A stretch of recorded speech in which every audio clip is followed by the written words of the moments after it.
Good morning, students, and a continuation of the topic, and I am going to deal with the functioning of the sensory organs. Okay, so in the functioning of the sensory organs, and we are going to deal with the impairment of two types. So that is hearing impairment is the first one, and second one is a visual impairment. Okay, so coming to the topic, and first I will be dealing with the what do you mean by hearing impairment. Okay, so first we'll be dealing with the what do you mean by hearing. Okay, so hearing is nothing else but whatever the sounds we are so getting from the external environment, and that we are able to so transfer the information from one person to other person, or transfer the information from the outer world to the so brain send the signals and giving the information is called as a hearing. Okay, and next what do you mean by impairment? So impairment is nothing else but any abnormality or the loss of a functioning. Okay, either it may be the physically or the psychologically, or it may be the anatomical dysfunction, so that is called as a impairment. So now what is a hearing impairment? Nothing else but so the abnormality function or the loss of function of the hearing is called as a hearing impairment. Okay, and so there are some of the types of hearing impairment is there. Okay, so that is conductive hearing and sensory neural hearing loss and mixed hearing loss. Okay, so first we'll be dealing with the what is conductive hearing loss. Okay, so conductive hearing loss is nothing else but so this is a conductive hearing loss occurs outer ear. Okay, so any dysfunction or maybe the so it may be any infection or maybe the any injury to the area of the outer drum area. Okay, so outer ear is called as a conductive hearing loss. Okay, and second one goes to the so that one only explanation they are giving that so loss reference a decrease in sound caused by any problem in the outer or the middle ear is called as a conductive hearing impairment. Okay, and next one is a sensory neural hearing loss. Okay, so sensory neural hearing loss means see here the inner ear. Okay, so the inner ear, so it's the outer drum, right? So inner ear is going to be have a problem. Okay, so here inner ear only is having a nerve pathway. Okay, that is only sending a signals to the brain and to give the information. Okay, so any abnormality to the so inner ear refers to the sensory neural hearing impairment. Okay, and third one goes to the mixed hearing loss. So here mixed hearing loss nothing else but conducting hearing loss or the sensory neural hearing loss included the hearing loss of mixed. Okay, and having the both the outer ear is having the infection or maybe the problem to the outer ear, or maybe the inner ear of the process is called as a mixed hearing loss. Okay, and that's only they're explaining. Okay, and next age of hearing impairment. Okay, so here age of hearing impairment nothing else but it's going to be divided two types. Okay, prelingual hearing impairment and the postlingual hearing impairment. So nothing else but according to our age factors and our hearing impairment is going to be there. So that is you see that so here prelingual nothing else but so loss of hearing before the speech and language developed. So what they are saying that so the person so before speaking itself and they are not going to grasp the information, and whereas a postlingual nothing else but loss of hearing after spontaneous speech. So while speaking the information the person can't able to understand. So for example now prelingual means so the person will able to start from the external environment, so he can't able to understand. So postlingual means what, and starting information he'll understand, and continuation of the spontaneous speech will be the right. Okay, so that he can't able to so understand or the listen clearly. So that is called as a prelingual and the postlingual difference according to the age impairment. Okay, and the next degree and types of hearing impairment. Okay, so here already you know that so there will be a different types of hearing impairment. This is a chart what they have given for the hearing impairment. Okay, so we will deal with the so what are the basic levels are there in this normal hearing. Okay, so here you see that, and where it is a -10 to normal 10 indicates the normal hearing dumbbells dB. Okay, so dumbbells they will call as. Okay, so if our hearing capability is under about 10 above, okay, that it comes to the normal hearing, and 20 to 40 indicates okay mild hearing loss, and 40 to 60 indicates moderate hearing loss, and 60 to 70 indicates moderate moderately severe hearing loss, and 80 to 100 indicates severe hearing loss, and 100 to 110 indicates profound hearing loss. Okay, so here they are saying that in normal category also they are going to check the loud voice and loudness and the soft voice, so they are going to differentiate from. And in the low pitch and high category also they are going to, okay, so low pitch and the high category also they are going to differentiate, nothing else but your voice, okay, whether your voice is low, and the pitch whether you are increased or decreased, okay, if it is high, okay, this is high, okay, that they are going to differentiate it according to the 250 dumbbells. And low low pitch and high they are going to differentiate by 125, 250 and 50. And they are going to the pitches, everything they are going to differentiate by the loudness and the soft voice. So these three categories they are going to differentiate the classification. Okay, so here they are given one more classification, that profound, severe and the mild classification. So here the video is not that much proper, I will send you the soft copy. Okay, so here profound means people with profound hearing loss will struggle to hear. Okay, so even the loudest sounds also, so the person can't able to hear. Okay, that is called as what? Profound. Okay, so what they are saying that, so already I have explained you that, so in the prelingual means what? So the person can't able to listen the voice. Okay, so next one is a severe. So severe means what? So you see that and hear a dog barking or crying, so louder voice, traffic voice will be there, right? So that much of louder voice and DJ sounds, so these sounds they can able to hear. And coming to the mild sounds, nothing else but, so they can able to hear the clock sounds, or maybe a say any clip making sounds and conversations and slight conversations they can able to hear. So normal means as usual how we are speaking, so that normal voice they can able to hear. Okay, I'll send you the soft copy of this. And next one is how hearing impairment occurs. Okay, so how hearing impairment occurs, nothing else but what are the causes and what are the risk factors of the hearing impairment.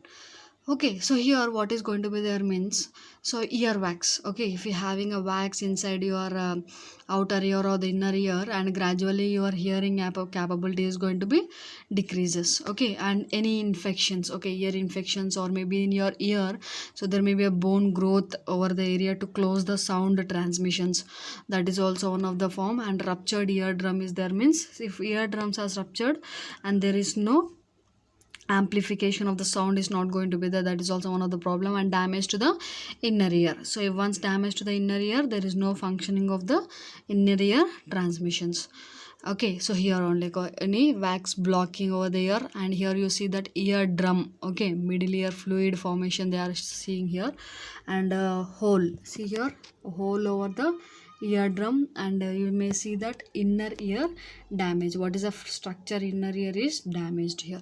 So these are the disorders. Okay, and next symptoms, so already you know that how like when you are having a hearing impairment, so your speech, muffling of speech is going to be there. So muffling of speech, nothing else but, see when one insects moves around us, some sound will get, right? So that kind of an, so moving sound or muffling sound you are going to get. Okay, and second one is a difficulty understanding of the words, so whatever the others are speaking to you, and you are not going to be so grasp the voice or noise from the person. Okay, and frequently asking others to speak slowly, clearly and loudly. Okay, once you will not understand the information, so what you are going to do, so you are going to ask the information so continuously.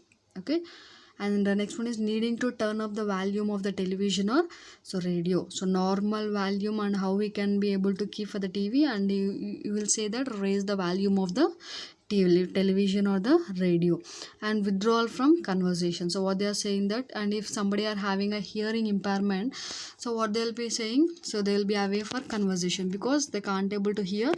And so they will having a prestige to speak. Okay, and they will not have the conversation capability. Okay, and avoidance of some social settings also. Okay, so these are the symptoms. And what is it, and the risk factors in the hearing loss. Okay, risk factors means already age group, so in the aging group is one of the risk factors, and hereditary factors, and occupational noises, frequent of noises if you are hearing means that eardrum will damage. hole to the eardrum, and some medications and some of the illnesses. So these are the cause we are getting a risk factors. Okay, and some of the risk factor they have given that psychological effect. Okay, psychological effect means what? If you are having any hallucinations, illusions, okay, and also you may see the shame, guilt, anger, worry and frustration, insecurity. So these kind of psychological problems if you are having, so the person is not going to be concentrate on the other person. So automatically what is going to be there here? So you are unconsciously, your hearing impairment is going to be not concentrate on the other person. So that is a psychological effect reason. Okay, so how you can cope up with this psychological effect means, okay, or how you can so cope up with this hearing loss. Okay, so first one is a position yourself to hear. Okay, so position yourself to hear nothing else but you have to face the person directly. Okay, so you have to face the person directly. Face to face conversation is very very important. So that is the main thing you have to remember. So in this all these topics, this coping and support is very very important. Okay, so what you have to do, position yourself to hear means, and whenever you are going to make a communication, so you have to face towards the informer. Okay, and next, turn off background noise. Okay, second one is what? Turn off the background noise. Okay, for example, now I am taking class here, and if something noise behind me is going on, so whether you can hear the information? No. So if I will stop the environmental hazards, so easily you can grasp the information, and if there is no noise around your environment. Okay, so that is called as a turn off background noise. Okay, and third one comes under the ask others to speak clearly. Okay, so ask others to speak clearly, nothing else but, and your conversation with the hearing impairment people should be clear, concise, and you should give a pacing. Okay, pacing nothing else but give the gaps between, so one information to or one word to other word. Okay, and your lip movement should be clear enough while you are speaking with the other person, and you should not be rush up while you are moving out. Okay, and next one is a choose quiet settings. Okay, so choose quiet settings, nothing else but, so whenever you are making one information or to give a information for the hearing impairment person, and your way of gathering should be for example like quiet environments. Okay, calm and quiet environments. Okay, you should not choose places like gathering of restaurants and parks, and some other choose a place like where the public is going to rush out traffic. Okay, these kinds of things you have to avoid it while you are so conveying with the person. And next one is a consider using assertive listening devices. Okay, so asserting listening devices nothing else but, and if the patient having a hearing impairment, and you have to give the hearing devices. Okay, what you have to give? Hearing devices you have to give, and such as TV listening system and telephone amplifying devices.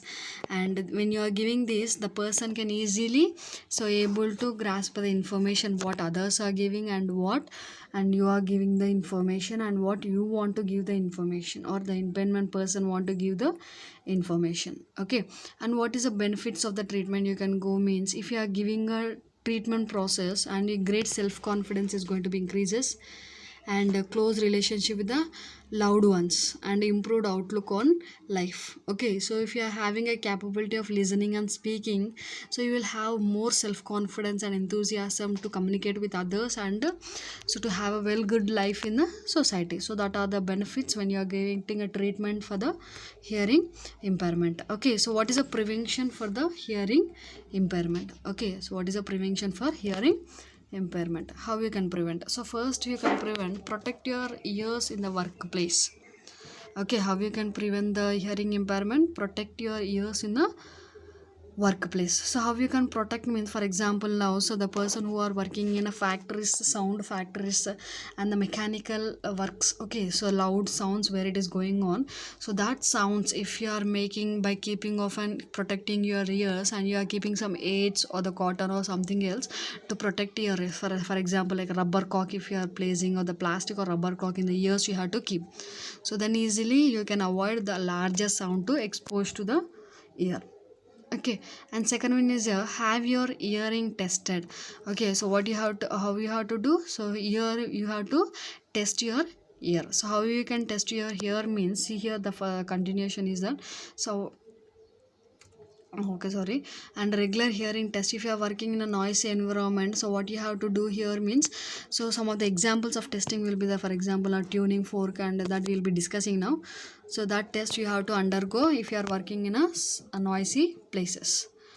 Okay, and avoid recreational risk. So recreational risk, nothing else but, so some activities like listening sounds, okay, and outbreak sounds like DJ sounds will be the music, listening music. So these kind of noisy environment you have to avoid it. Okay, and next one is a test. Okay, already I said that you have to undergo a test, right? So test and diagnosis. So what is a test? So first one is a general screening test. Okay, so general screening test, nothing else but, okay, so here, so how well hear words spoken. For example, now, so the doctor will call the patient and he will ask the patient to speak out some words, and the doctor also is going to be prescribe some words to talk, and according to the, so loudness and loudness and the high noise and low pitch and high. So these are the categories the doctor is going to be screen out. Okay, and the second one is a tuning fork. Okay, so see here, you are seeing the picture of tuning fork here. So what you are going to do means, so with one rubber crock you have to strike over the tuning fork, and so you can have the vibrations you are getting right at side. Yes, these vibrations. Okay, so that vibrations are the sound waves, and you have to keep behind your ear. Okay, so if you are keeping, and the person can able to so strike that vibrations. Okay, so here you may see that the person will not have the impairment, and after the vibrations also is there. Yes, and the person is not getting any vibration sounds, so he is having any damage to the sensory or the neuron of the inner ear or outer ear. Okay, and next, audiometric test. Okay, so here audiometric, nothing else but, so you will wear a earphones. Okay, and you will wear a earphones, and you will be having a sounds is going to be there, and that sounds you are going to say to the audiologist. Okay, so here the audiometric test is going to be performed by the audiologist only. Okay, so that is the thing. And next one is a treatment. So what I already has said, some of the causes there, some wax will be there. So what you have to do in that case, remove the wax blockage. Okay, and if the person is having of an infection, so the any eardrum infection, so what you have to do, hearing aids and cochlear implantation. So inner ear damage is there means cochlear implantation you have to place. Okay, and here, so remove the wax blockage. So how you have to do, so you have to put the serominolytic solution. So if you are keeping that solution, and you are where the wax is going to be dissolved, and easily see here the wax she is removing, and easily you can irrigate or the syringe it out from the ear. Okay, so manually by the one instrument by taking, so you are going to remove the vaccine. Okay, and next, so hearing aids. I see here the some of the hearing aids. Okay, so you may see some of the people, so they are keeping the hearing aids. Okay, so these are the device, and where, so it will be electronic device it is, and it is going to make your whatever the external person is speaking to you, that will amplify a sound waves, and it is going to be give the information signal to your brain. So what is the functioning of the ear is there, so that it is going to be performed. And next one, hearing aids part.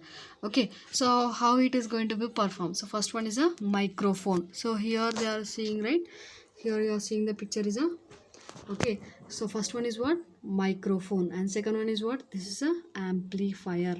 Okay, and third one is this is a battery. Okay, and this is a volume controller, and it's a speaker. Okay, so what is the functions of this? Okay, so this microphone will detect the sounds. Okay, what is the function of this? It will detect the sounds. So detect the sounds means, so where the sound is coming from, and it is going to give a signal.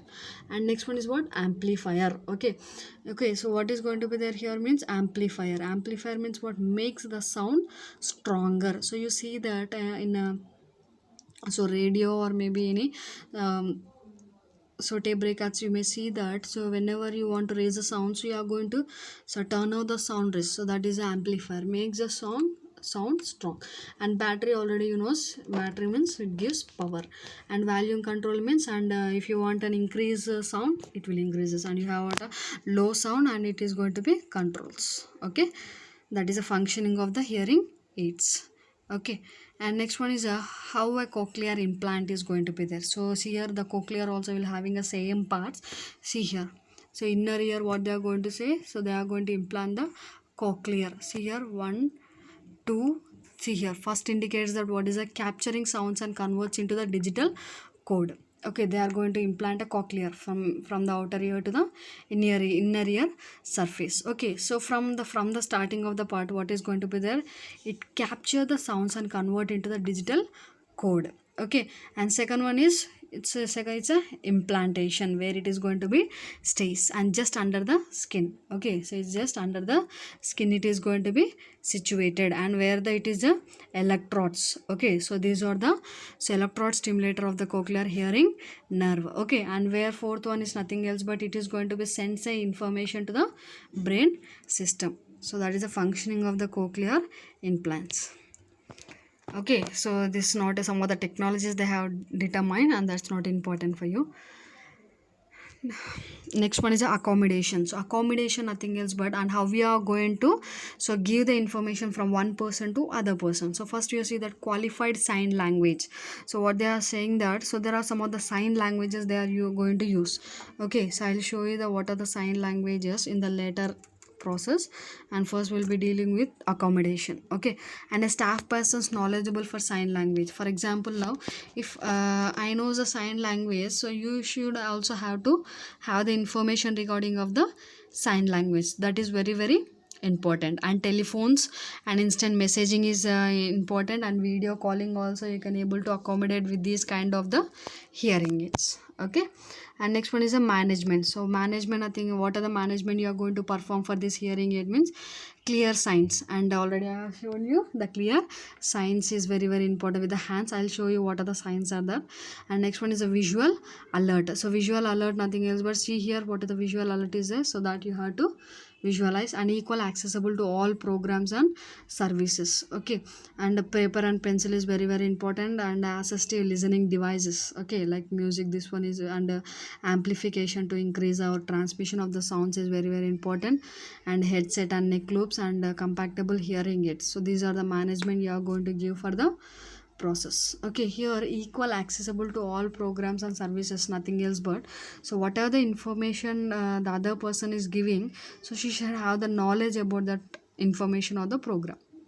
And educational options. Okay, what are the educational options the person is having? So here what are the options they are having means, first one is a residential institutions. Okay, we can give the information or knowledge in the residential institutions, or in a community services we can able to give, or special schools also we are having to develop the hearing impairment individuals. Okay, and next one is some of the institutions like this here in Diva in Islamabad, and Hamza Foundation for the Deaf, and Government School for the Special Children, Ravi Road, Lahore, and Government School of Hearing Impairment, Sahiwal. So these are the some of the examples where hearing impairment schools. Okay, and how should deaf students should be taught? Okay, so how they are going to taught means, so see here is a code speech. Okay, so code speech nothing else but, already I have shown you the signs. See here, this one is signs, so they are having a different meaning in different signs. Okay, and this also the signs. So see, this are A, and this action is B, this is C, D, E, F, G, H, I, J, K, L, M, N, O, P, Q, like alphabets, and they have given some actions, so we have to coordinate that actions. Okay, for example now, so in English only they have given certain languages. So for example now, so you are going to make a language of, so anything, so APPLE. Okay, so what they are going to make, and first they are going to fist. Okay, and next one is what, P. Okay, so this is a P, and again they are going to show the second time P, and this L means they are going to show this picture. Okay, and E means what, and they are going to show this picture. So this is a symbolics of the pictures, and how we are going to learn the hearing impairment languages. Okay, And next one, so that only they're explaining. And next one, instructional strategies. So what are the instructions they are going to, we have to use, and while we are dealing with the hearing impairment people. First one is a circular sitting is very very important. See here, so this way of sitting is very very important, and desk arrangement in the rows. Okay, so like this, or repeat the questions for the students. Okay, and teamwork for assignment. So what you have to give, and one assignment you have to give to the people. Okay, so like this teamwork we have to give. See here, the teacher that she is giving a teamwork to the students, and assist the students and transmit of audio information and avoid interruption. So you should not interrupt the students, and visual information also you have to give, and be flexible. And what are the information, the doubts they are asking, you have to be flexible to give the information. Okay, and what should deaf students be taught? So what are the information they have to taught? First one is a English, maths, science, and general knowledge. Okay, and some special curriculum activities like okay, so rhythms, auditory trainings, and speech and the languages. So these kind of things we have to teach for the uh, deaf people. Okay, and teaching strategies, and how you have to make a treating charges means get the attention before signing. Okay, what there's what should be there? So already I have shown the signs, right, with the hands A B C D A to Z. Okay, so that they have to make a information, and keep your hands and face towards the deaf while you are speaking, and make sure your sign and finger spelling are clearly visible. Okay, and adjust your signs according to the level of depth, and use of flashcards, charts, and dioramas and the models. Okay, I'll show you what are the dioramas. Okay, so these are the flashcards. Okay, so these are the flashcards we have to show what are the pictures. Okay, and see here like this specs. Okay, and models. Okay, models nothing else but already you knows that. For example, now so I have to show the different kind of models for you. So take a best example of models like so in your FON subject, whenever we are taking FON subject, and to teach the procedures we are showing some models to you. So that are that, and to show the anatomy also we are showing the models. Okay, and next one is a dioramas. So dioramas nothing else but, so in a science fair you are going to do some of the theme, right? So that are the called as a dioramas. Okay, for example with the thermocol, and they are going to make some of the buildings like population, the factories. Okay, so like that they are going to make a dioramas. Okay, so that is regarding of the hearing impairment. Okay, thank you.